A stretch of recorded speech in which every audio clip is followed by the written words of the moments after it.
I met the premier. Then right after we went to another room to meet the president.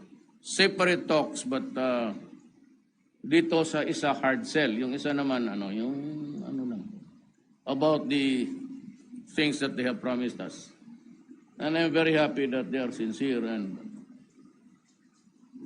they are really they're there to comply with their commitments to us. They are now opening new avenues for sa ano ba yun? They are opening the doors for our teachers, workers. Kulang sila sa mga craftsmen and engineers. So they are welcoming almost teachers, English teachers. Kailangan nila ng marami. In Beijing, Mr. Joe De Venecia raised the possibility of getting into joint exploration projects with China and Vietnam in disputed areas in the South China Sea. Is this something that he consulted with you before saying, or is this something that you're actually considering? Well, that was the proposal during Arroyo's time. Sa inyo po, sir. Let us see the wherewithals. Tingnan mo muna kung hindi ba ako malugi. It has to be fair and it has to be balanced. So, if we can get something there with no hassle at all, so why not? Lastly, medyo na tanong na rin po siya kanina, but what do you expect to come out from the May 19 bilateral consultative meeting or mechanism with China? What directives do you have for our representatives there? Yes, sir. First, because that is what the ASEAN, the countries are asking, and maybe also the Americans and everybody. There will be a code of conduct.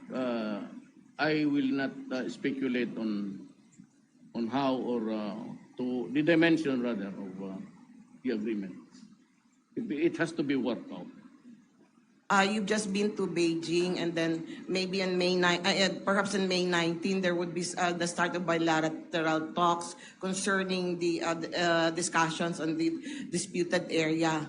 Now the question is this: there were that much agreements between China and the Philippines, but are there safety measures, or how far can we go in order not to affect the talk? It's not really the safety measure that you're talking about. The safety measure is that we avoid trouble.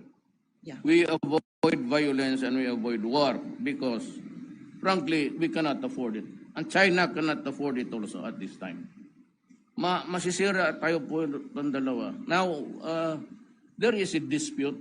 And my last meeting was with the premier, and before we boarded the plane, si presidential thing, and we decided that there's a time to raise, there is a time for me to ask about the arbitral ruling, but it is not now. We have to go into the mechanics of we have to have an agenda, the structure of the meeting, and the way how to present our case to them first, because we agreed to talk, to have a dialogue. Now, maybe at some future time, these things will crop up, and you cannot avoid it because there is the arbitral ruling. Yeah. But it would not affect the deals that we have. What is this? The deals or the negotiations that we have entered into with China in your recent visit under the OBOR? In the end, it would always be legal. So, nandyan yung arbitral ruling rendered by a organ of the United Nations. No, there will, I said, be a time that we'll have to talk about it. It's an implementation. You cannot avoid it. But it is not now. It is not the right time to do it.